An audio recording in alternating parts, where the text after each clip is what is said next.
The UK has taken some staff out of the embassy in Kyiv. The EU has not. Do we know something that the EU doesn't? Why are we taking staff out? Are you concerned about what might happen next? Well, first of all, I want to thank Melinda, our ambassador in Kyiv.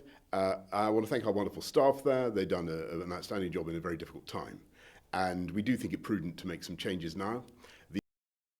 The intelligence is very clear that there are 60 Russian battle groups, about 60 Russian battle groups on the borders of Ukraine.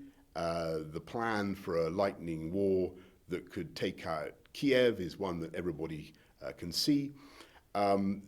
We need to make it very clear to the Kremlin, to Russia, that that would be a disastrous step. And so what we're saying is that the UK is leading on creating the package of economic sanctions, working with our partners around the world, and I'll be talking to them this afternoon, this evening, talking to colleagues in other capitals and in Washington. But we also need to get over the message that invading Ukraine from a Russian perspective is going to be a painful, violent and bloody business. And I think it's very important that people in Russia understand that this could be a new Chechnya. I've been to Ukraine several times. I know the people of that country a bit, and my judgment is that they will fight. And really, that is not the way the world should be going. And I hope that they understand that in the Kremlin. But it's the job of the UK to make sure that our friends and partners around the world, particularly in Europe, you mentioned Europe, also understand that, and we get ready a tough enough package of sanctions.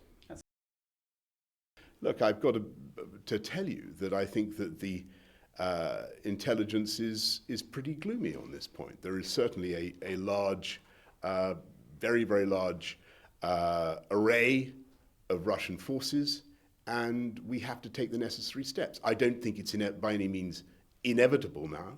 I think that sense can still prevail, but the UK is in the lead in creating that package of economic sanctions, stiffening helping to stiffen the resistance of our Ukrainian friends, as you know, with defensive weaponry that we're supplying, making it clear that we stand fully foursquare with the people of Ukraine, and that we support the sovereign integrity of Ukraine, and we do.